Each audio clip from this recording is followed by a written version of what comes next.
함께 나눌 말씀 요한복음 14장 22절에서 27절까지 말씀입니다. 한 목소리로 봉독하겠습니다.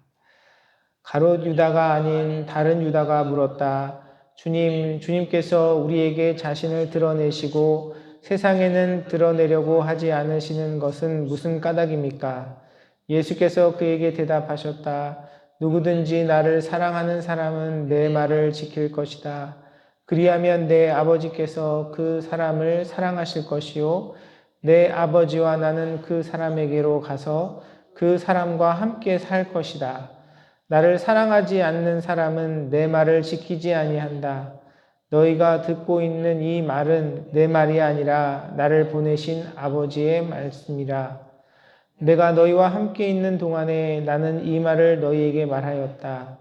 그러나 보혜사 곧 아버지께서 내 이름으로 보내실 성령께서 너희에게 모든 것을 가르쳐 주실 것이며 또 내가 너희에게 말한 모든 것을 생각나게 하실 것이다.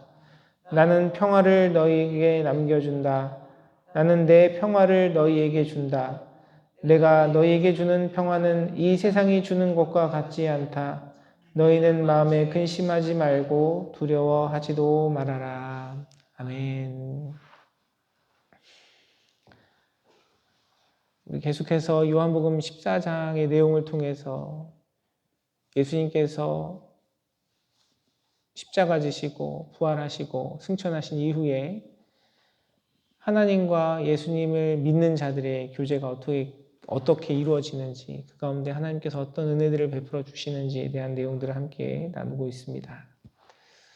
오늘 본문 말씀은 예수님의 제자 중에 한 사람의 질문을 통해서 주님과 함께하는 자, 주님의 드러내심을 경험하는 자, 그리고 그렇지 못한 자의 차이와 또 예수님께서 우리 인생 가운데 어떻게 스스로를 드러내시는지에 대한 내용들을 좀 살펴보기를 원합니다. 22절에 보니까 이렇게 질문하고 있어요. 주님께서 우리에게는 자신을 드러내시고 세상에는 드러내려고 하지 않으시는 것은 무슨 까닭입니까? 라고 이야기합니다.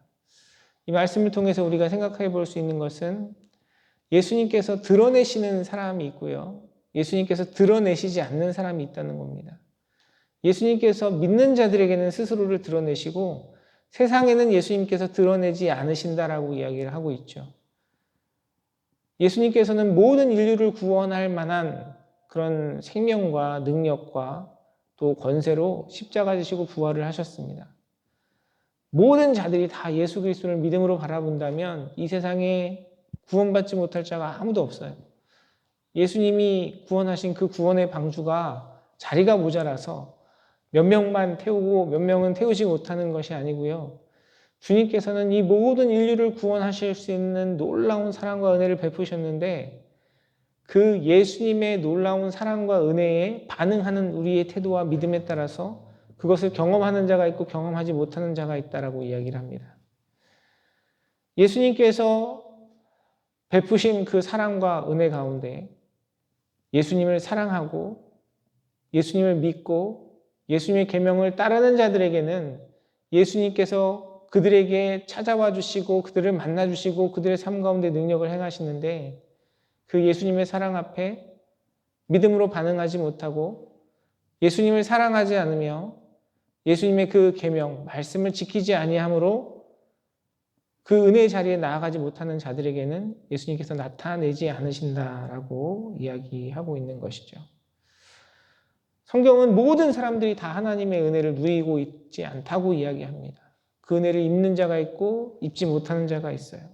그것은 비단 세상과 또 믿지 않는 자의 그런 모습만의 이야기가 아니고요. 교회 공동체 안에도 믿는 자들의 무리 가운데도 또 하나님의 은혜 가운데 직분을 받은 사람들 가운데도 성경은 구원을 얻는 자와 심판을 받는 자, 그리고 책망을 받는 자와 칭찬을 받는 자, 그리고 예수님을 경험하는 자, 경험하지 못하는 자, 알곡과 가라지, 양과 염소가 있다라고 이야기하고 있습니다. 사랑하는 성도 여러분, 예수님의 이 말씀 가운데 우리 자신을 돌아봤으면 좋겠어요. 주님, 저는 주님을 사랑하고 주님의 계명을 지키고 주님과 동행하는 그 자리에 서 있음에 의심의 여지가 없습니다. 이런 믿음의 고백이 저와 여러분의 삶 속에 있기를 간절히 소원합니다. 겉으로 드러나는 어떤 모습이 아니라 정말 내 마음의 중심에 예수 그리스도의 말씀이 주인이 되시고 우리의 감정과 생각과 우리의 고집과 경험이 예수님의 말씀 앞에 무릎 꿇고 굴복하고 항복하는 그 삶을 이뤄갈 때 정말 예수님을 사랑하는 삶이고요. 그러한 자들의 삶 가운데 예수님의 나타내심이 있고 주님께서 우리에게 찾아와 주셔서 하나님 베푸시는 은혜가 경험된다라고 성경은 이야기하고 있습니다. 우리가 예수님의 계명을 지킨다는 것이 우리에게 완벽을 이야기하지 않아요.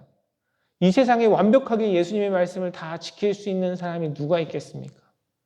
하지만 적어도 우리에게 선포된 그 하나님의 말씀, 예수 그리스도의 계명 가운데 우리의 죄악됨을 고백하고 우리를 끝까지 포기하지 아니하시고 품어주시고 용납하시고 회복을 허락하시는 그리스도의 복음 앞에 우리 자신의 죄악을 회개하고 돌이키며 그분의 도우심을 구할 수 있는 자리에는 최소한 서야 우리가 주님의 계명을 지키고 따른다라고 이야기할 수 있겠죠.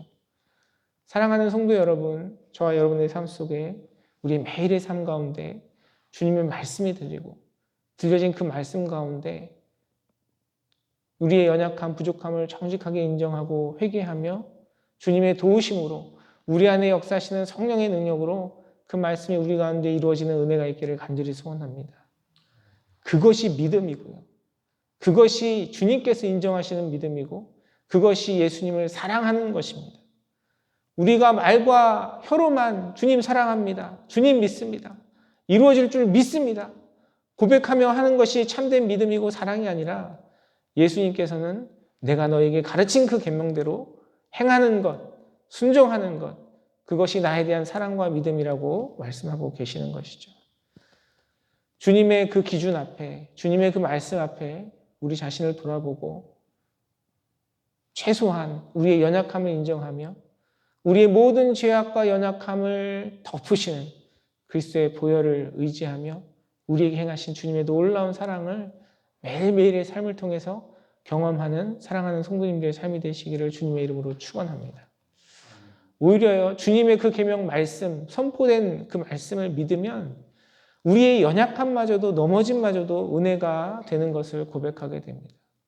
주님, 제가 이렇게 또 실수하고 또 넘어지고 또 내가 내 자신을 돌아보지 못하고 연약함 속에 살아가는데 그럼에도 불구하고 나를 사랑하시고 포기하지 아니하시고 나를 위해 십자가 지신 주님의 그 사랑 앞에 서면요, 우리의 연약함이 크면 클수록 그것이 깨달아지면 깨달아질수록 주님의 사랑과 은혜가 더 크게 우리에게 경험되어지고요. 그 안에서 우리는 진정한 회복과 자유를 경험할 수 있는 것입니다. 사랑하는 성도 여러분, 행여나 주님의 이 말씀 앞에 주님, 저는 주님의 계명을 제대로 지키지 못하고 주님 앞에 온전한 사랑을 드리지 못했습니다 라고 고백하신다면 그 말씀과 함께 우리를 죽기까지 사랑하시고 십자가에서 모든 우리의 연약함을 덮어주신 그리스도의 보혈을 의지하며 다시 한번 주님의 사랑과 은혜로 하나님과 더욱더 깊은 관계를 맺어가며 하나님께서 베푸시는 긍휼하심과 자비하심을 경험하시는 사랑하는 성도님들의 삶이 되시기를 간절히 소원합니다. 예수님께서는 그렇게 자기를 사랑하는 자들, 자신을 사랑하며 믿고 예수님의 계명을 지키는 자들의 삶 가운데 자신을 드러내겠다고 말씀하시는데 그렇게 우리에게 자신을 드러내시는 방편에 대해서 또한 설명하고 있습니다. 25절과 26절에 보니까 이렇게 기록하죠. 내가 너희와 함께 있는 동안에 나는 이 말을 너희에게 말하였다. 그러나 보혜사 곧 아버지께서 내 이름으로 보내실 성령께서 너희에게 모든 것을 가르쳐 주실 것이며 또 내가 너희에게 말한 모든 것을 생각나게 하실 것이다 라고 말씀하고 계십니다. 예수님은 우리와 함께 하시겠다고 약속하셨어요. 그런데 그 예수님 우리가 그 어떤 형체로 육신의 모습으로 볼 수 없잖아요. 그 예수님은 어떻게 우리와 함께 하십니까? 예수님께서 하나님께 간구하여 보내주신 성령을 통해서 우리와 함께 하신다라고 이야기합니다. 그 성령님께서는 우리와 함께 하시면서 무엇을 하시느냐? 예수님께서 우리에게 가르치신 모든 것을 생각나게 하시고 또 그러한 것들을 우리에게 일깨워 주신다라고 이야기합니다. 성령님께서 하시는 일은 다른 일이 아니고요. 예수님께서 우리에게 가르쳐 주신 것, 알려주신 것을 기억나고 또 그것을 일깨워 주시는 것이 성령의 역사입니다. 그래서 하나님의 말씀을 떠나서 이루어지는 성령의 역사는 없어요. 우리가 기도하다가 예배하다가 살아가다가 하나님께서 우리에게 마음 가운데 주시는 감동이 있어요. 참 은혜로운 기회이고 시간이죠. 그런데 그 감동과 은혜의 어떤 특별한 우리의 감정이나 어떤 사건이 중요한 것이 아니고요. 그 모든 것이 하나님의 말씀 안에 있다는 것입니다. 그래서 이미 내가 하나님의 말씀을 통해서 깨우치고 그 말씀을 묵상하고 주님과 동행하는 분들의 삶 속에는 이미 성령의 역사하심이 함께 하고 있다는 것을 우리는 이해할 수 있는 것이죠. 결국은 성령님께서 우리에게 하시는 것도 다른 것이 아니라 무엇입니까? 하나님의 말씀을 예수 그리스도의 가르침을 일깨워 주시는 거죠. 그래서 우리의 신앙생활이 하나님의 말씀으로부터 결코 떠날 수 없고 하나님의 말씀, 예수 그리스도의 그 가르침이 우리에게 가장 중요한 것이죠. 그래서 우리의 신앙은 철저하게 그 말씀 안에서 이루어져야 되고요. 하나님께 드리는 예배와 기도와 우리 안에 일어나는 모든 교제와 사역이 하나님의 말씀 앞에 근간을 두고 이루어져야 한다는 것입니다. 하나님 앞에 드리는 우리의 시간과 사역뿐만이 아니고요. 우리가 살아가는 모든 삶의 모습도 가정에서, 일터에서, 사람들과의 관계 속에서 내가 생각하고 말하고 행동하는 모든 것도 예수님께서 가르쳐 주신 그 말씀 가운데서 예수 그리스도를 믿는 믿음으로 하나님을 사랑하고 이웃을 사랑하는 그 마음으로 실천되어질 때 우리에게 성령의 동행하심과 성령의 역사하심이 온전히 이루어지는 것이죠. 그리고 그런 삶 가운데 하나님께서 은혜를 베풀어 주시는데 어떤 은혜가 경험되어지느냐. 27절에 보니까 이렇게 기록합니다. 나는 평화를 너희에게 남겨준다. 나는 내 평화를 너희에게 준다. 내가 너희에게 주는 평화는 세상이 주는 것과 같지 않다. 너희는 마음에 근심하지 말고 두려워하지도 말아라. 라고 예수님께서 말씀하세요. 그렇게 말씀으로 주님과 교제하며 주님의 그 말씀에 순종함으로 그 계명을 지키며 하나님에 대한 예수님에 대한 사랑을 표현하며 살아가는 자들의 삶 속에는요. 주님께서 주시는 평안이 있다라고 이야기를 합니다. 예수님께서는 그 평화에 대해서 나의 평화라고 이야기해요. 세상 사람들이 원하는 이 세상에서 경험하는 평화와는 다르다는 것이죠. 세상의 평화는 어떻습니까? 우리가 정치적으로, 경제적으로 어떤 위기가 오고 자연의 재해가 찾아오고 우리의 상황이 바뀌고 환경이 바뀌면 그 평화는 세상의 평화는 깨어지게 되어 있어요. 그러나 예수님은 말씀하십니다. 내 평화를 너희에게 준다라고 말씀하시면서 세상이 주는 것과 같지 않다라고 이야기합니다. 그 헬라어로 이 평화라는 단어가 에이레네라는 단어인데 이 단어가 가지는 그 원어적인 의미는 뭐냐면 이것이 외부의 영향을 받아서 좌지우지되는 평화가 아니고요.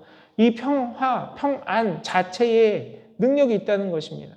그래서 외부의 상황과 어떤 일들과 관계없이 이 평안이 우리에게 있다면 우리는 고요함을 경험하는 것이죠. 그래서 주님께서 주시는 그 평안으로 살아가는 자의 삶 속에는 어떤 위기가 오고 아픔이 오고 어려움이 있어도 주님 주시는 그 평안으로 그 평안을 잃어버리지 않고 늘 주님 안에 감사와 기쁨으로 살아갈 수 있는 은혜가 경험되는 것이죠. 감사하게도 우리 성도님들의 고백을 통해서 삶을 통해서 그러한 일들을 많이 경험하고 또 그런 또 믿음의 삶들을 경험할 수 있어서 너무너무 감사합니다. 세상 사람들 같으면 이런 위기와 어려움 속에서 두려워하고 절망하고 낙심할 텐데 주님의 평안이 그 마음과 심령 가운데 있기 때문에 그 안에서도 감사하고 그 안에서도 기뻐하고 그 안에서도 감격하는 삶들을 여러분 우리 믿음의 공동체에서 지체들의 삶을 통해서 많이 경험하고 계시잖아요. 사랑하는 성도 여러분, 주님의 말씀에 순종하고 그 계명을 지키고 주님을 사랑함으로 주님의 그 평안이 저와 여러분의 삶 속에 늘 경험되어지고 우리 믿음의 공동체 안에 늘 고백되어지기를 간절히 소원합니다. 그것이 우리 믿음의 축복이고요. 예수님과 동행하는 자의 삶 가운데 하나님께서 허락하시는 아름다운 열매인 것입니다. 오늘 예수님께서 우리에게 말씀하신 것처럼 예수님의 그 계명을 지킴으로 예수님을 사랑하고 또 우리에게 스스로 나타내 주시는 우리에게 찾아와 주시는 성령의 인도하심을 따라 무슨 일을 만나든지 어떤 상황 속에서도 주님 주시는 평안으로 감사와 기쁨, 주님을 향한 찬양과 주님께 영광 올려드리는 아름다운 삶을 이루어가는 저와 여러분의 삶, 우리 믿음의 공동체가 되기를 주님의 이름으로 축원합니다. 기도하겠습니다. 살아계셔서 역사하시는 아버지 하나님, 은혜의 감사와 찬양과 영광을 올려드립니다. 주님, 오늘도 우리에게 새날을 허락하여 주시고 또 예배할 수 있도록 인도하여 주시고 주님과 기도하며 교제할 수 있는 놀라운 은혜를 우리에게 허락하여 주셔서 주님께 감사와 찬양과 영광을 올려드립니다. 주님 앞에 예배하고 기도하고 있지만 염려하고 두려워하고 근심하는 우리의 마음은 아니지 시간 우리를 돌아봅니다. 주님 앞에 드리는 기도와 간구가 감사와 기쁨이기보다는 우리의 염려와 근심은 아닌지 시간 우리의 마음을 돌아봅니다. 아버지 하나님, 주님을 믿는 믿음 안에서 주님께서 주신 그 계명 가운데 순종함으로 주님과 동행하며 우리에게 허락하신 성령의 인도하심 속에서 주님의 참 평안을 경험하는 우리 인생이 될 수 있도록, 오늘 하루의 삶이 될 수 있도록, 우리 사랑하는 성도님들의 삶이 될 수 있도록 주님 역사하시고 인도하여 주시옵소서. 세상 속에 여러 가지 풍파가 있고 고난이 있고 연단이 있고 시험이 있고 또 이 세상의 불완전함 속에서 우리에게 경험되어지는 여러 가지 아픔과 상처가 있습니다. 주님, 그 가운데 주님의 평안을 붙드는 우리의 인생 되게 하여 주시고 특별히 여러 가지 어려움 속에서 주님의 그 평안을 구하는 사랑하는 교우들의 심령과 마음 가운데 주님 찾아와 주시고 주님의 계명을 순종함으로 지킴으로 말미암아 그 평안을 누리는 우리 모든 교우들의 삶과 믿음의 공동체가 될 수 있도록 주님 역사하시고 함께하여 주시옵소서. 은혜 베푸실 주님께 감사드리며 모든 말씀 살아서 역사하시는 우리 주 예수 그리스도의 이름으로 간절히 기도드리옵나이다. 아멘.